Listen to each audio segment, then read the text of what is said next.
বন্ধুরা, আজকে আমরা আলোচনা করব নিফটি নিয়ে এবং দেখে নেব যে সপ্তাহে বাজারের রেঞ্জ কিরকম দাঁড়াচ্ছে, কোন লেভেলটা ব্রেক করলে তলার দিকে, কোন লেভেলটা ব্রেক করলে উপরের দিকে সারা সপ্তাহে ট্রেড করতে থাকবে। তার সাথে কিন্তু দেখে নেব যে আমরা সোমবার দিনে কিভাবে ইন্টারডে ট্রেডিং সেটা প্ল্যান করতে পারি নিফটিতে।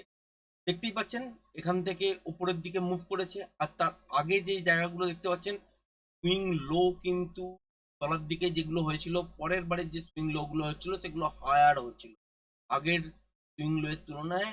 উপরের দিকে কিন্তু থেকে যখন তলার দিকে পড়ছিল সেক্ষেত্রে দেখতেই পেয়েছেন সেখানে তলার দিকে কিন্তু এই সুইং লো আর ব্রেক করেনি, উপরের দিকেই ছিল এবং উপরের দিকেই এরকম করে মুভমেন্ট করতে করতে চলে গেছে।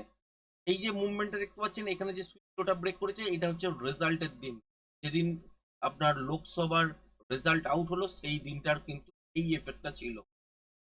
তারপর কি হয়েছে, ক্রমাগত কিন্তু বাজার আবার উপরের দিকের জন্য শুট করেছে, আবার একটা তলার দিকে আসার চেষ্টা করেছি। তারপরে এই যে মুভটা হয়েছে, এই মুভটা থেকে যে ক্যালকুলেশনটা আপনাদের সঙ্গে শেয়ার করেছিলাম যে এখান থেকে তলার দিকে পড়বে, এবং এই যে জোনটা দেখতে পাচ্ছেন এটাকেও কিন্তু জাস্ট ব্রেক করেছে, করে কিন্তু উপরের দিকেই ঘোরাঘুরি করছে। তার মানে ইনিশিয়ালি রেঞ্জ বাজারের দিকে যেটা দাঁড়াচ্ছে সেটা হচ্ছে ঠিক এই জায়গাটা ডেইলি টাইম ফ্রেম অনুযায়ী। যদি দেখেন এই সুইং হাই বা সুইং লোটা ব্রেক করে চলছে, সপ্তাহের যে কোনো দিন হতে পারে। সেটা যদি সোমবার দিন করে তাহলে হচ্ছে মঙ্গলবার দিন থেকে সেই দিকেই ট্রেড পাবেন, আবার যদি বৃহস্পতিবার দিন শুক্রবার দিন করে তার মানে পরের সপ্তাহেও কিন্তু এটা ভ্যালিড থাকবে, এটা কিন্তু মনে রাখবেন। এবার উপরের দিকে হাই কোথায়, ঠিক এই জায়গাটা ডেলি টাইম ফ্রেম অনুযায়ী যেটা হচ্ছে 25,222, ঠিক এই জায়গাটা যদি ব্রেক করে সাস্টেন করে, যেদিন থেকেই করবে আলটিমেট কিন্তু উপরের দিকের জন্যই মুভমেন্ট পাবেন। আবার যদি দেখা যায় যে তলার দিকে এই সুইং লোটা ব্রেক করে সাস্টেন করছে, যেটা হচ্ছে 24,700 710, তো এই জায়গাটা যদি ব্রেক করে কন্টিনিউ সাস্টেন করে তাহলে আলটিমেট তলার দিকেই পড়বে। উপরের দিকে গেলে কত দূর পর্যন্ত যাবার জায়গা আছে, এত দূর পর্যন্ত যাবার জায়গা আছে, ঠিক এই জায়গাটার কাছাকাছি, যেটা হচ্ছে 26,272 বা 300, এই রেঞ্জটার কাছাকাছি, মানে লাইভ হাইয়ের কাছাকাছি পর্যন্ত বাজার চলে যেতেই পারে। এক সপ্তাহে যাবে কি দু সপ্তাহে যাবে সেটা হচ্ছে বাজারের মুভমেন্ট কেমন হবে তার উপর কিন্তু ডিপেন্ড করবে। আবার যদি তলার দিকে এই যে সুইং লোটা ব্রেক করে তাহলে কিন্তু দেখতেই পাচ্ছেন আর কিন্তু তলার দিকে কোনো সাপোর্ট নেই। উপরের দিকে ওঠার সময় কিন্তু এই জায়গাটা ছাড়া কিন্তু কোনো জায়গায় রেজিস্ট্যান্স ফেস করছে না, সুতরাং এইখানে যখন বাজারে মুভমেন্ট হবে সেখানে কিন্তু যে কোনো জায়গায় দাঁড়াতে পারে, দাঁড়িয়ে তলার দিকে রেজিস্ট্যান্স ফেস এর মতন করে নিতে পারে। উপরের দিকে যদি মুভমেন্ট হয় রেজিস্ট্যান্স ফেস করবে ঠিক এই জায়গাটাতেই। আবার তলার দিকে এই যে সুইং লোটা দেখতে পাচ্ছেন যেটা হচ্ছে 24,700, এইটা যদি ব্রেক করে দেয় তলার দিকে কিন্তু এই সুইং লো এর কাছাকাছি বাজার আসবে, এবং সেক্ষেত্রে কিন্তু আপনারা 23,920 900 এই জায়গাটার কাছাকাছি পর্যন্ত মুভমেন্ট পেতে পারেন। এর তলাতেও যেতে পারে, সেক্ষেত্রে ইন্টারডেতে বা ডেইলি টাইম ফ্রেম অনুযায়ী প্যাটার্নের মধ্যে কি র্যালি চলছে সেইটা অনুযায়ী কিন্তু ক্যালকুলেশন করব।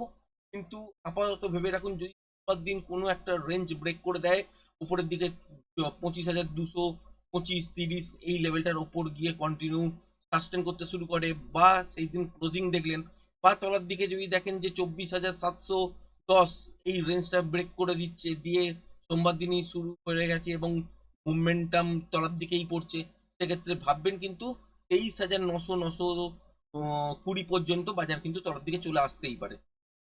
এবার একদিনেই তো আসবে না, এটার জন্য হয়তো 2 দিন 3 দিন ধরে তলার দিকে আসতে পারে।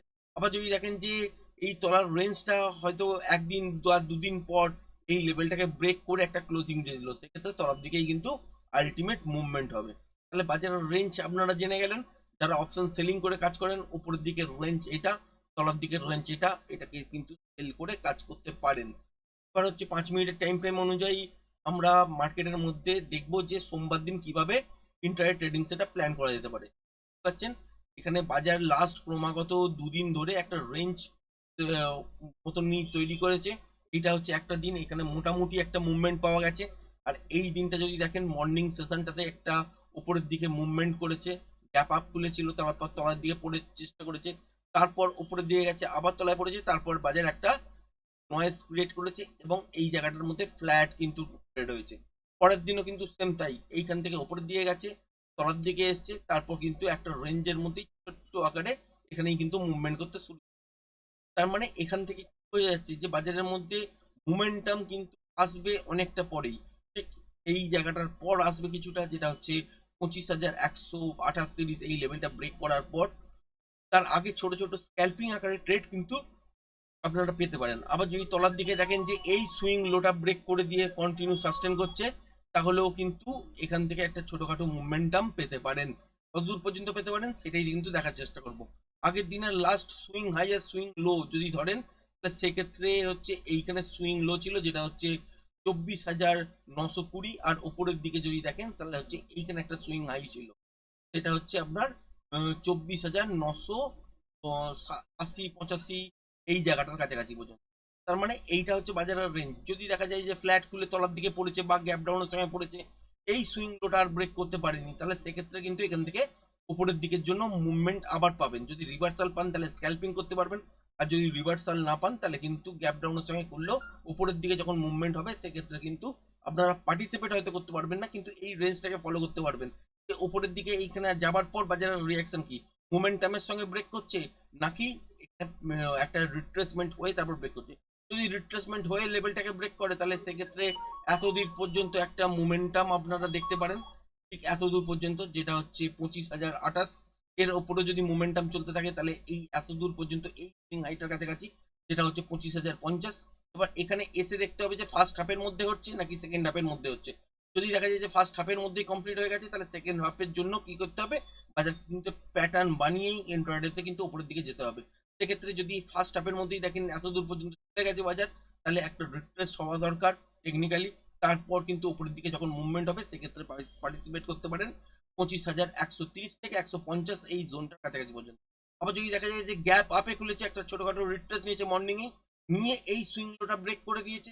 সুইং লো মিন্স উপর থেকে যখন পড়ছে, পড়ার পর যদি দেখেন যে এটা হচ্ছে একটা সুইং লো এর মতন দেখতে লাগছে, কিন্তু অ্যাকচুয়ালি যদি সুইং হাই যেটা দেখতে পাচ্ছেন উপর থেকে যখন গ্যাপ আপ খুলবে, খোলার পর তলে রিট্রেস নেবে, নেওয়ার পর যদি এই যে হাইটা দেখতে পাচ্ছেন এইটা যদি ব্রেক করে দেয় তাহলে কিন্তু আলটিমেট এইখানে আর দাঁড়াবে না।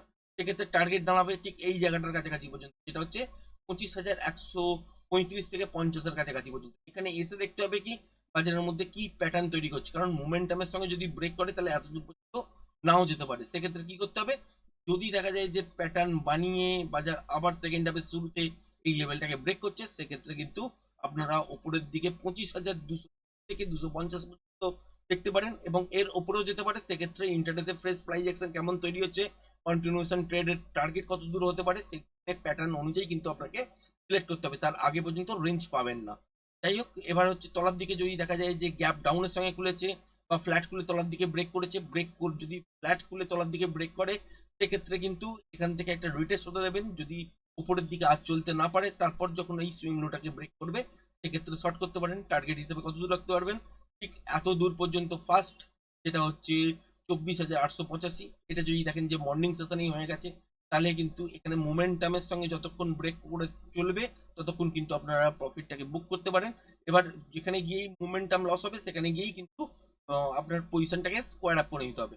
এবার যদি দেখা যায় যে এই লেভেলটার কাছাকাছি এসে এখান থেকে বাউন্স ব্যাক নিয়ে ফার্স্ট হাফের মধ্যেই আবার ব্রেক করেছে, সেক্ষেত্রে টার্গেট হিসাবে আপনারা এত দূর পর্যন্ত, যেটা হচ্ছে 24,800।